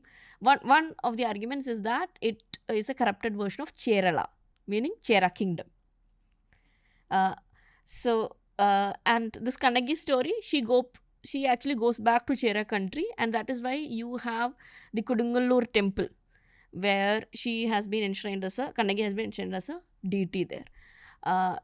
But the Chera kingdom, M.G.S. Narayanan, the historian, he refers to them as the Perumals of Mahodayapuram. And what is that? It's the name of a dynasty. Okay. Mahodayapuram was the place, the capital city, and they were referred to by the title Perumal. Which means? I'll get to that in a while. Okay. So it could have been the same Cheras from the Sangam period, or it might have been an offshoot family from that period, or it might have been an entirely different set of rulers who used the name Chera. All these possibilities are very, very present because to seek legitimacy, they might have borrowed the term Chera or Chola or Pandya. That is why these are recurring titles of dynasties. Which is the earliest dynasty that is mentioned? All Chera, Chola and Pandya are mentioned almost everywhere in the Sangam. So one cannot actually point a finger and say the Cheras came first and the Cholas came next. They also had different areas which where they ruled. My only understanding about these dynasties was that they were great and they were at war a lot with each other. Which is correct. Over a stretched out period of time. Which is also correct. Kind of like, I don't like using this analogy, but very Game of Thrones style. I wouldn't say Game of Thrones for this period, that is the early historic period. the period till the 7th century, maybe. But I would definitely say you have Game of Thrones, and I'm a big fan, by the way. Uh, uh, so I would say you can see Game of Thrones level intrigue and conspiracies and infighting and secrets and all of that post the 7th century, when you have Chalukyas and Pallavas and Cholas and Rashtrakutas coming up, because you had the state empire situation emerging. Because when you look at Sangam literature, these are very small chiefdoms. You cannot even refer to them as kingdoms. So even when you have references to war, one shouldn't think of this as like huge wars. There was fighting. I mean, there's no denying the fact. But the wars are the exceptions. And because, when our colonizers started looking at history, they glorified war. And wherever they went, whether it is to Africa or Australia or India, they looked for evidence of war. Because what were they doing? They were conquering the world, right? They were conquering the world through war, through their better military technology. So they set the parameters of history in that sort of a manner, that history became about war. I also think it's a very patriarchal view on history. Exactly. Because guys inherently look at life as war. Do they? A lot of guys, yeah. That's why men watch sport. Could be. Traditionally and maybe competition as well, Yeah. So one also needs to sort of, strip away that kind of a colonial thinking that we have, which justifies conquest and thinks of conquest as great. I know it is difficult to do that, because we have been somehow taught that, when you have this vast expanse of land which is under your suzerainty, that makes you great. But then Ashoka was also called great. And Ashoka became great because he renounced his kingship. He embraced non-violence. Of course, there are debates about it. Another area that we will talk about later. But we're talking about the Chola, Cheras and Pandyas now. So there was indeed intermittent war, but there were also large periods of peace. And trade? And trade and maritime trade with other countries. We have several references to feasting, where the entire chiefdom would come together and they would feast together, which shows that, you did not, and these are evidences of the fact that you did not have caste at that point of time, because everybody would sit together, cook together, eat together. So you have a mention of hunter-gatherers sitting together with the kings, and you have references to the salt makers bringing salt. You have references to carpenters. You have references to the peasants, all of whom were not thought of as being part of a hierarchy. Now, that's the problem with looking at history only through the eyes of power. If you take away power from the equation, you would actually see that people lived harmoniously for long periods of time, and you would see that here. And these were diverse sets of people whose faith were different, whose rituals were different, whose deities were different, but they would come together, feast together on festive occasions, then they would go back. You would also have marriages, as I mentioned. So from that situation, you have what is known as the Kalabra period. Now, during this period, you also have references to Buddhist shrines as well as Jain shrines. There are also references to the Vedic religion making its way somewhere around the 5th, 6th century CE, because one of the poets from Sangam could have been a Brahmin priest, Kapilar. There are also some references to Ashwamedha and Digvijaya. So probably, you had people migrating from the north, and these northern ideas also making its way into the south by maybe the 5th, 6th century. So you have the Kalabra period, and during the Kalabra period, so Kalabras are referred to as a set of rulers who came and destroyed all the sources. So we do not know much about this period. So it's called the Kalabra interregnum or the Kalabra interlude. After which there is a certain kind of a realignment or a recouping. How many years do we not know about? For about 200 years. And yeah, unfortunately we know very little. of what happened in the period after, let's say, the composition of Shilapatikaram and Manimekhilai and the Kural, the Tirukural. So there is a period which is referred to by Nilakanta Shastri as a dark period. Now, it's not a dark period because things went wrong. It's a dark period because we do not have the sources. And then we have regional polities or regional empires or regional kingdoms. Now, it depends on who you ask whether to call it an empire or a kingdom or a polity. Different historians use different terminologies, but you do have stronger states emerging. And that's when you have the Chalukyas, you have again the Cholas. Now, these Cholas, again, like the Cheras, there are different theories. So, one is that they were Tamilians and they emerged from the Cholai, the Tondai Mandalam or the Cholai Mandalam. And the theory is that these were Renadu Cholas. Cholas who may have come from Telugu region or maybe from the Telugu Kannada region and set up rule in Tamil Nadu. And because they wanted legitimacy, they started calling themselves as the Chola. But you should also remember that a lot of intermarriages happen. So a Chola king from the Sangam could have married an Andhra princess, and then there might have been a family there which had a Chola connection, so it might have been that. So there are these possibilities because throughout this period we do see Chola inscriptions which talk about, let's say, earlier Cholas like Karikala Chola. But these are later Cholas. Their strategies are different. They gave a lot of emphasis on agrarian expansion. So they wanted to bring more and more land under the plough. And this is something that you would also see in the Chalukyan polity or in the Pallava kingdom, that more and more land is now being brought under cultivation, which gave them a lot of prosperity. And at the same time, you have those trade relations. And that is where this question... With each other? No, maritime trade with South Asia, with China. What was the intention behind conquering, the southeast and all? Like when the Chola dynasty expanded there. That's a question I always ask. Why didn't they expand northwards instead of? It seems like a lot harder to actually conquer through the maritime route. Their major trade partners were in Southeast Asia. The things that they needed or things that the revenue that the state could generate, that came from Southeast Asia. So they wanted, Cholas for instance wanted trade monopoly, and it did not actually only extend till Southeast Asia, it went all the way to China. So till date in my home I have what is called as the China Chatti. It's basically the Chinese wok. Wow. And we still use it.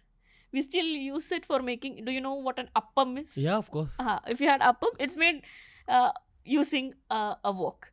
A lot of the dishes that we make at home is made with this particular concave kind of a vessel, which gets heated very, very quickly, which is basically the wok. We call it China Chatti. So China is China.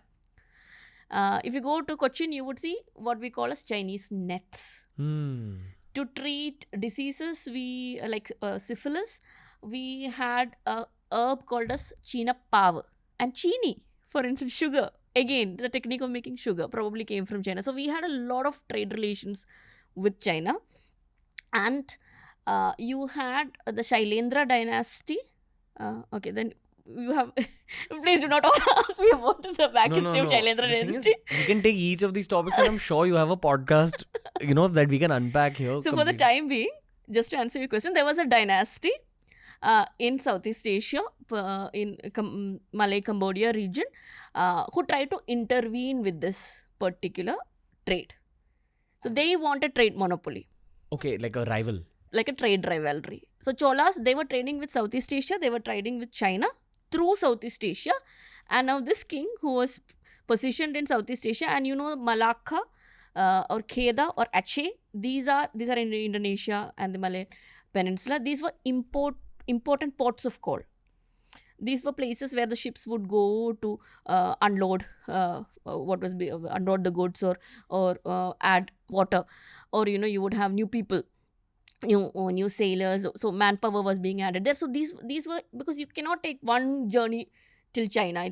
With the kind of ship technology that we had at that point of time, it would be very difficult. So you needed stops, like we have layovers now. So these were important nodal points.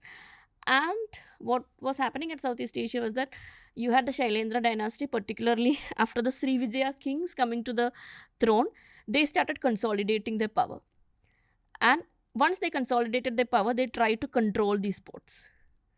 Now the Cholas, they had trade monopoly, they had very brisk trade relations, so they did not find it conducive to have the Shailendras in power or the Srivijaya in power, because they were interfering with Chola trade. So one of the reasons why they sent their naval fleet across to Southeast Asia was to make sure that they had trade monopoly. And that's why a lot of historians wouldn't call it as an invasion. So the Cholas went there.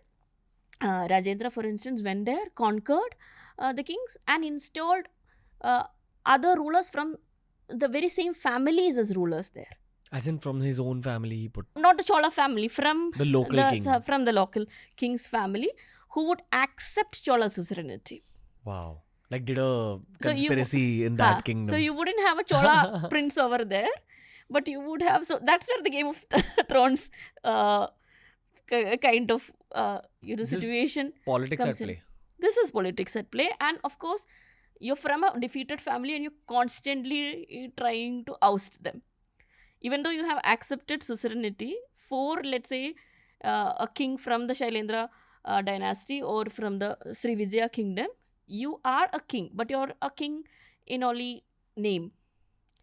So of course you are trying to oust the Cholas. So the Cholas had to position their troops there, and that is why we see Chola presence, but we cannot call it as an invasion, because Cholas did not actually rule over the land. The rule was still done by kings from Cambodia, kings from Malaya, but because you had Chola presence there, and Cholas made sure that they had trade monopoly of the sea routes to Southeast Asia, as well as and beyond, all the way to China, you have a lot of Chola influence.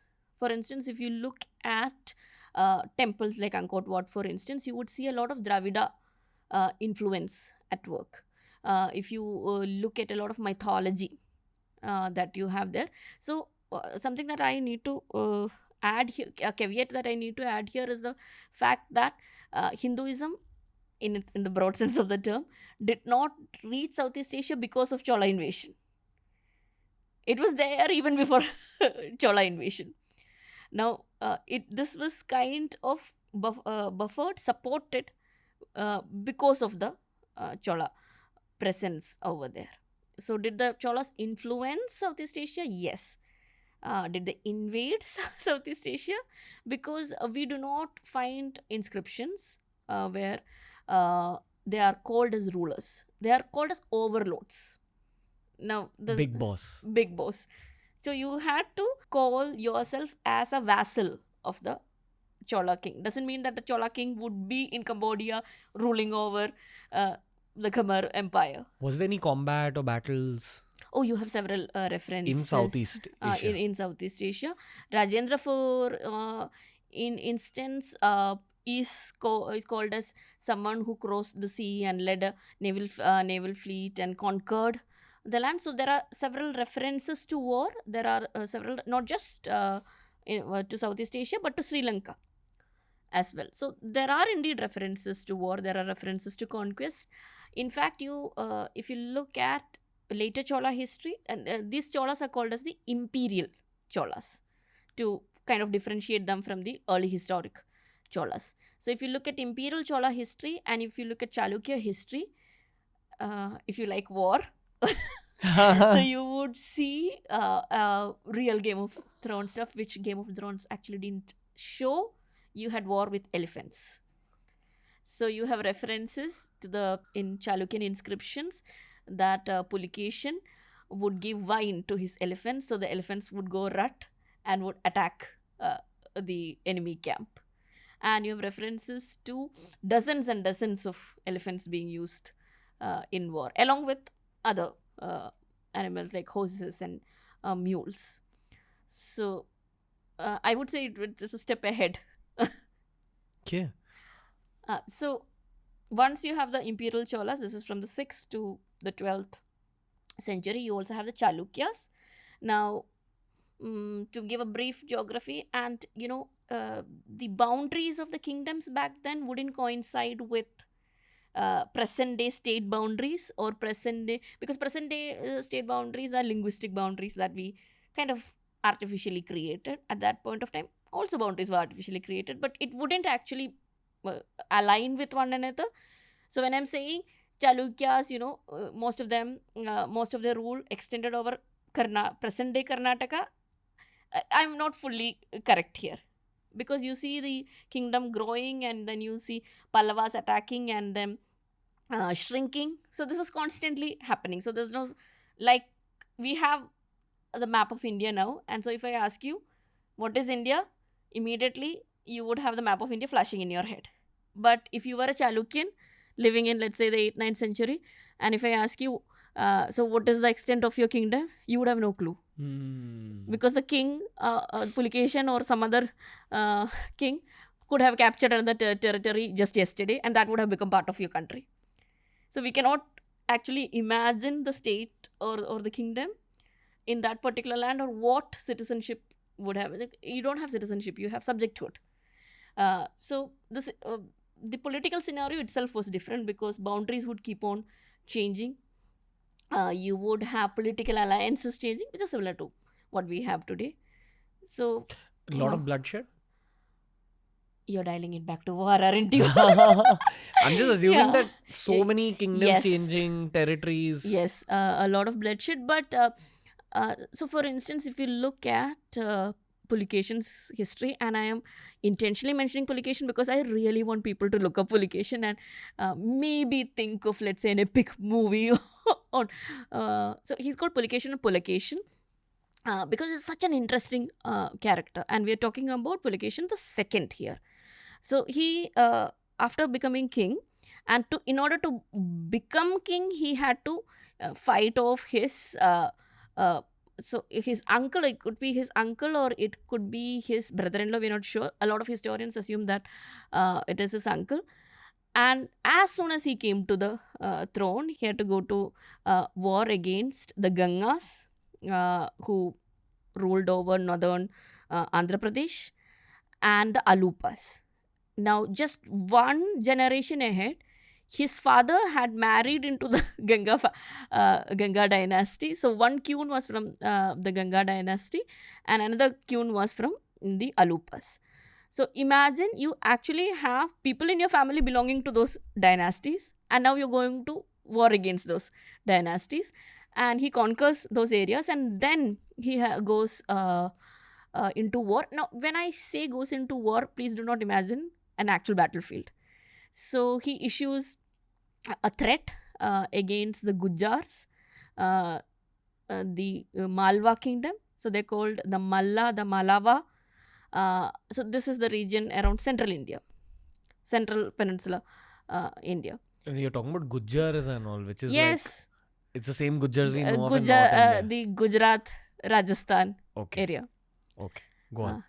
And he issues a threat, and because we do not have evidence in terms of documents or inscriptions about a war, we are assuming that a threat was, or a proclamation of war was issued, and because these kingdoms did not want to go into a war against Pulakeshin, because they knew that he was a military strategist. They knew that he had already conquered other kingdoms. He knew that two military adventurers who had come into his territory were dealt with very ruthlessly by him. So they accepted his overlordship. Now, but what happened here was that you had Harshavardhana ruling in North India at that point of time. Now, the Mallas or the Malavas, they had a enmity, or they had interfered with Harshavardhana becoming the king. Where were they geographically? This Harshavardhana or Malwa? Malavas. So in the Malwa region. Now, this is central India, parts of Madhya Pradesh, parts of Maharashtra. uh, maybe some portions of Chhattisgarh as well. So now you had a problem that the Malava king had actually tried to intervene with Harshavardhana becoming the king, and they had upset Harshavardhana's father. So when the Malava territory became part of the Chalukya territory, they also inherited this rivalry with Harshavardhana, who's a North Indian king. And then Pulakeshin II, maybe for expansion of his kingdom or his empire, or because you had a pre-existing rivalry between the Mallavas and Harshavardhana, and him inheriting that feud, went to war against Harshavardhana. And you have then a battle, and this battle has been called as the Battle of Narmada, because it might have been fought on the banks of Narmada. But then again, this is a title that we historians have given. They have not called it as the Battle of Narmada. We call it as the Battle of Narmada. But why do we say that there was a battle? Because you have referenced to a 6-year-long war between Harshavardhana and Pulakeshin II.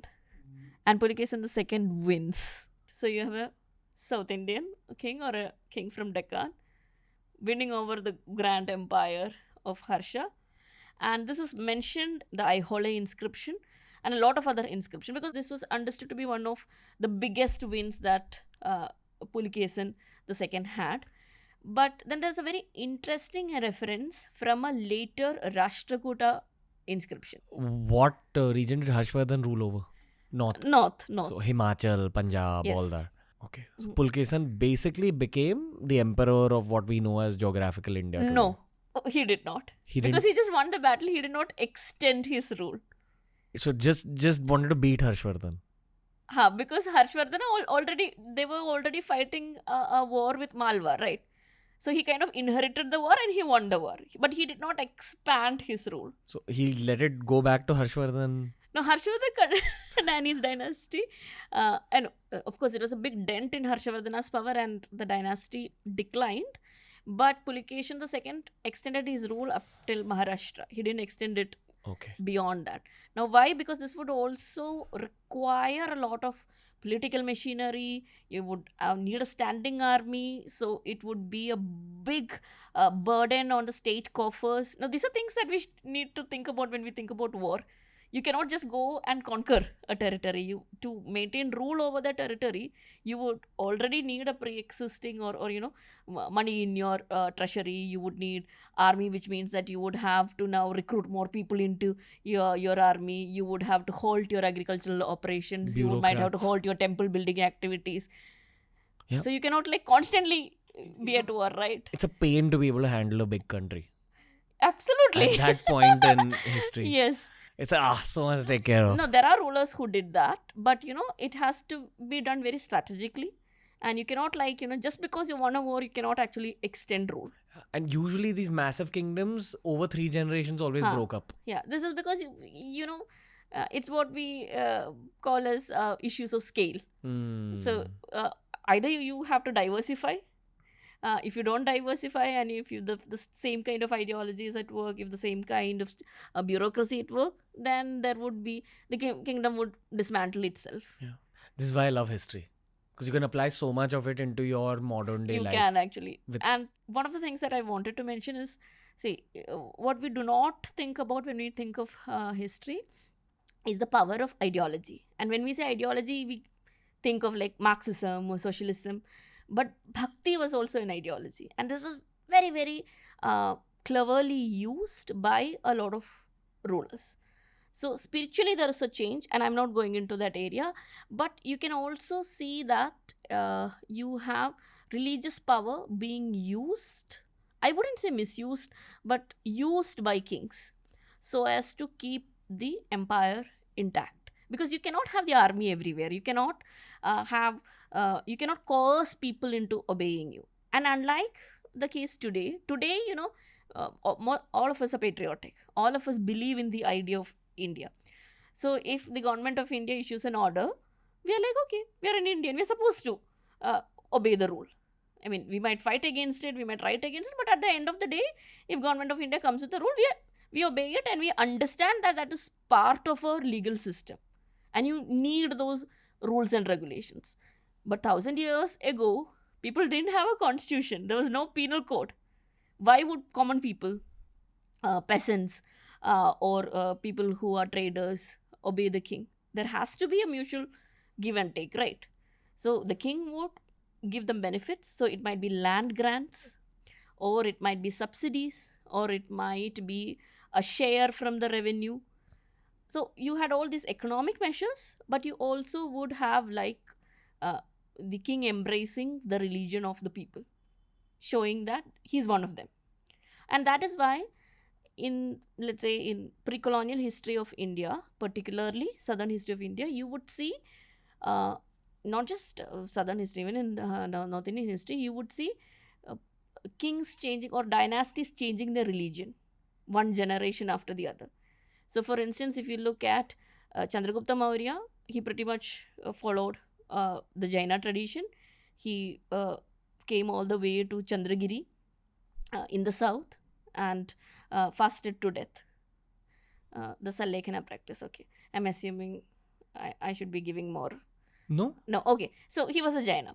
Now, and then his son, Bindusara is supposed to have followed the Ajivika sect. Now, what is Ajivika sect? They were a new sect which believed in living in the moment. That's a sect that I love. YOLO. Yes. So they did not think about repercussions. They did not believe in an afterlife. And they believed that, you have one life, one birth. So make the most of it. So that is why Ajivika. And then one generation later, you have Ashoka. And Ashoka embraced Buddhism. You would see this in the south as well. Similarly, you have kings who would give grants or who would support and give patronage to multiple religious traditions. The Cholas, for instance, you would see that they're giving land grants to the Jains, they're giving grants to the Buddhists to set up viharas, but at the same time, a lot of the most beautiful Shaiva temples were also built by the Cholas. You can see the same in Chalukyas. For every set of temples that the Chalukyas built, invariably for every 2 or 3 temples, you would have a Jaina temple as well.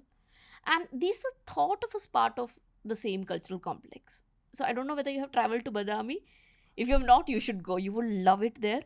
So from the outside, the Badami cave temples, they will look like just a hillock with some pillars. Now you enter it, and it's like a new universe opening up. Some of the most intricate and elaborate craftsmanship in stone can be seen inside these cave temples. For instance, you have the Mahishasura Mardini, Vishnu as Trivikrama. Trivikrama is where, the Mahabali myth, the Vamana avatar. So Vishnu assumed the Trivikrama form with 3 of his steps covering. Yes. So you have that being visually depicted and in larger than life scale. So you have 8-foot tall frescoes being carved into the mountainscape. It's not standalone idols. You would see stone being used, and the crevasses in the stone being used to tell a story. Like you have in Elephanta, but to the scale is different, and the ornateness is also quite different.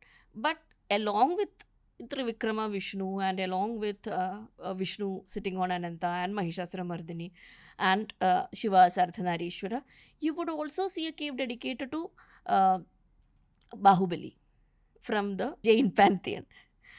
You would also see an unfinished cave dedicated to Buddha or an earlier Bodhisattva. The Bodhisattvas are incarnations of Buddha before he assumed the Buddha form.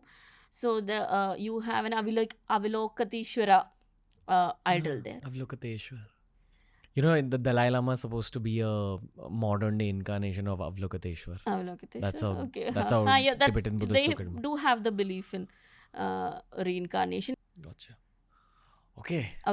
Back to South India. So you have everything that you're saying until this point is in the form of poetry and Sangam. No. We have gone beyond the Sangam now. We have reached Chalukya, Pallava, and Chola. So the history of Chalukyas, Pallava and Chola, a lot of it is based on inscription. So we like the Ashokan rock edicts, that's a form of inscription. So these royal proclamations, they would be carved on stone or on the plinth of sacred sites, a Jaina cave temple, or it could be a Brahmanic temple, and you had copper plates. So we have different forms of inscriptions. It would be about, let's say, a grant given by a king. So the edict or the inscription would say that as long as the sun and the moon endures, let's say a king like Simha Vishnu grants the right of this property to this community, and there has to be ablution given to the king every season, let's say Chaitra season, so on and so forth. So from that, we can reconstruct a lot of history. Similarly, by this time, you have both Kavya literature emerging. So we okay. hold on. Just to get a little more clarity, we had done one episode on the Chola dynasty, and I want to do so many more on this because I've realized it's that complex and that I want to find a more positive word for tumultuous. There's like too much happening. But roughly speaking, it's voluminous. Yeah, it's textured. There's way too many stories which are inbuilt into it. A simplistic question to be asked to an... now I'm scared. You say... from an outsider. Okay. Is that... when did the rule of these great dynasties come to an end, roughly, timeline-wise? Around the 12th century. And then you have new empires emerging. By the 14th century, you have the Vijayanagara Empire emerging. You have the Bahmani Sultanates emerging in South India and particularly in the Deccan. And the second Chera dynasty in Kerala, roughly what is Kerala today, comes to an end by the 12th century. And you have then small principalities. So it's not like one story for entire South India after 12th century. You have different situations in different parts. So up till then it was roughly one story? A similar story. Wow. Okay. Similar story of multiple empires coexisting, going into war, then huge periods of peace, trade happening. Does the modern day person in South India look back at this pre-12th century phase as shared history of all 5 southern states? I cannot answer because I can talk about maybe the Malayali situation or the Tamil situation. Sure. Because these are places which I am familiar with. What I've seen in Tamil Nadu is, yes, they look at Dravidian history as being a cultural whole. So even if you're talking about the Chalukyas or even if you're talking about the Pallavas, because there were connections by family through blood and rulers marrying into other royal dynasties or rulers coming all the way to Tamil Nadu and building monuments and temples there. So there's a lot of shared history. And the culture is also very, very similar. And you had I don't know what to call it. So some historians have called it as a tradition. Other historians have called it as a movement.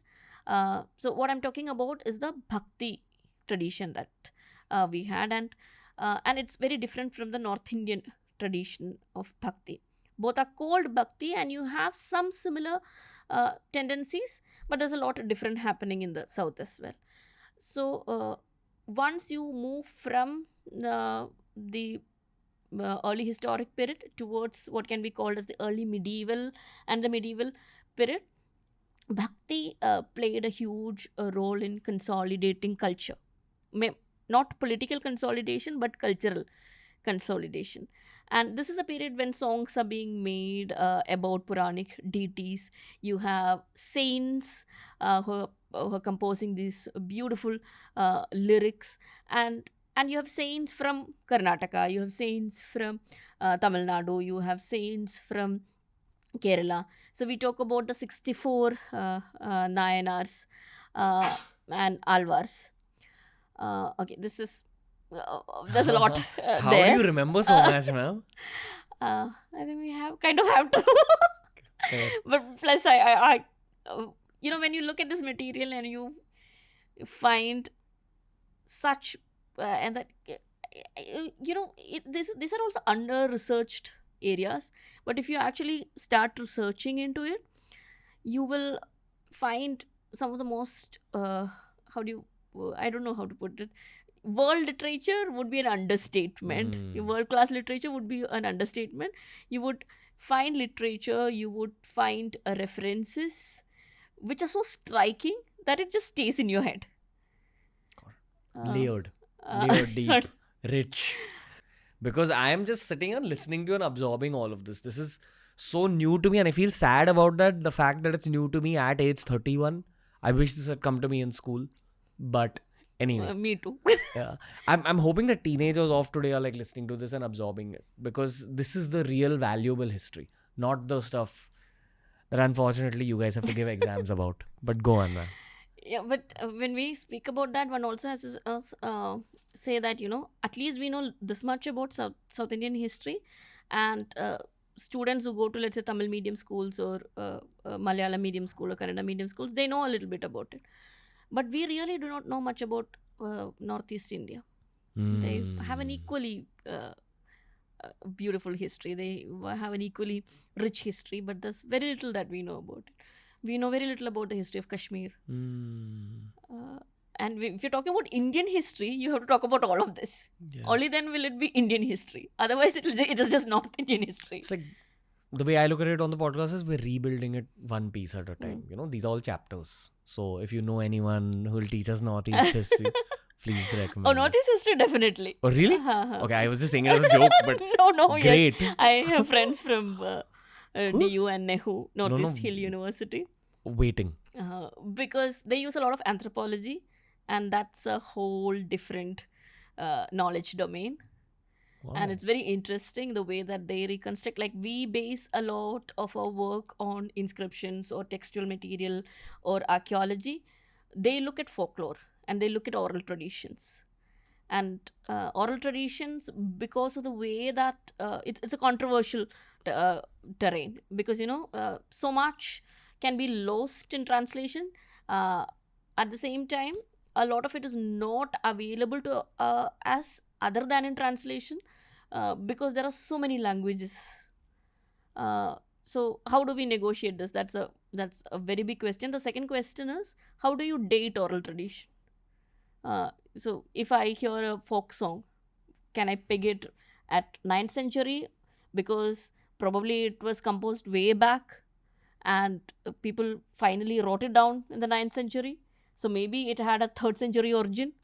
So, but there are historians and anthropologists who do that. Okay. And I think we need to listen to them as well. Okay. One last chapter on this. Okay. Episode. Difficult, but let me try. So you have the Vijayanagara Empire emerging, and that is when already you have so much complexity at work, so many layers at work. Now you have an added layer because you have the emergence of the Sultanate in North India.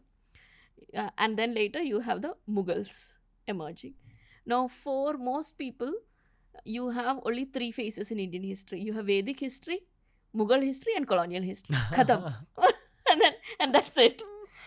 But when you actually look at history as it is being researched, as the sources tell us, you would see that there are so many periods, and these periods don't align with one another.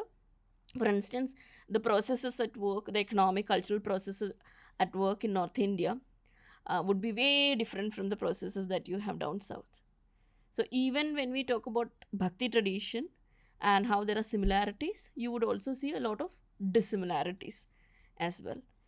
But it is because of the Bhakti tradition that we have a lot of tribes, a lot of people who did not belong to, let's say, the Puranic Hindu pale being attached to the, like we talk about proselytization now, right? So think of this, again, anachronistic term, think of this as a pre-colonial mechanism of proselytization where groups which are not part of the Puranic Hindu or what we refer to as the Agamaic tradition. Agamaic tradition is a temple-based tradition. Were brought into the Agamaic tradition. So we might have references to certain tribes in the past. Later, this tribe would transform itself into a service caste of the temple. So that process is also at work from around the 6th century all the way to 14th, 15th centuries. And to this complexity, you have the arrival of the Sultanate and the Mughals, and the reverberations of which, when it comes to the south, you have the emergence of the Bahmani sultans. And you would have a different set of sources to look at, a different kind of a new practice of governance coming into play, new cultural traditions emerging, and it was already hybrid. It would become even more a hybrid. Yeah, I think that, and then comes in our Portuguese friends and the Dutch friends, the imperial mercantile powers. To add bread for the curry. Yes. And then you have these Indo-European cultural encounters happening. Encounters. Not like shoot encounters, engagements. Okay. Yeah. And then you move towards the colonial period. Fun episode. But that's a lot. I don't know whether I've done justice to like No. This is great. 12,000 years of South Indian history. It's great. Trust me, it's a great intro, I feel. And that was our main intention today. That someone watching this episode should understand the richness that India's past has held. That was the core intention. Okay. And I think we have been able to do that. Let's hope so. Let's hope that the audience enjoys it. Need to do another episode with you. I feel we need to unlock a lot more. There's a lot more for the Indian internet to learn. Malavika Binny, thank you. Had a lot of fun learning from you. And hope to welcome you to the studio again. And hope to start rebuilding the way history textbooks should be constructed in India. I hope so. I think maybe particularly because, my UG students or my PG students, and I have nephews and nieces who are at teenage. And thanks to a lot of series like Game of Thrones or The House of Dragons or other series from across the world, there's a lot of curiosity. And for me, in the future, if a filmmaker takes up, let's say, an episode from Chalukya history or from Chola history, we have so much to offer. We need not actually depend on content from the West. Even Game of Thrones as a series, I believe, is loosely based on European history and Yes, British it is. history. Yes, it is. J.R.R. Martin, he himself has agreed that he has borrowed from several dynasties and their histories. And constructed this very juicy story. Someone needs to do that for India. Someone needs to do that. And our teenagers, our young adults need to get hooked onto that. Yeah. Okay. Malavika Binny, thank you for being on Thank TRS. you so much, We'll be Ranveer. seeing you very soon. I hope you had fun. Yes, I did. More fun than I thought I would be having. Thank you so much for making me so comfortable. No. You're always welcome to teach us again in our studio. Thank you, and we'll be seeing you soon. Sure. Thanks. That was the episode for today, ladies and gentlemen. As I always request of you, please share the episode with your friends and family, especially people who are interested in learning history beyond the Indian textbook method of learning history. I do believe there is a renaissance when it comes to Indian history that's taking place on the Indian internet. TRS wants to be a part of that renaissance, which is why please send in your suggestions. Please send in the guests you'd like to see featured on TRS, and please tell us how we can make these episodes even better. History returns on TRS, starting with this epic episode that you just listened to. But please make sure you check out all the other episodes related to Indian history that we've already released on TRS. We'll link them down below. Make sure you check out our Hindi podcast as well. A whole other library of episodes exists on our Hindi channel. But for now, this was the episode for today. Thank you for listening in, ladies and gentlemen. Ranveer and the whole team will be back very soon.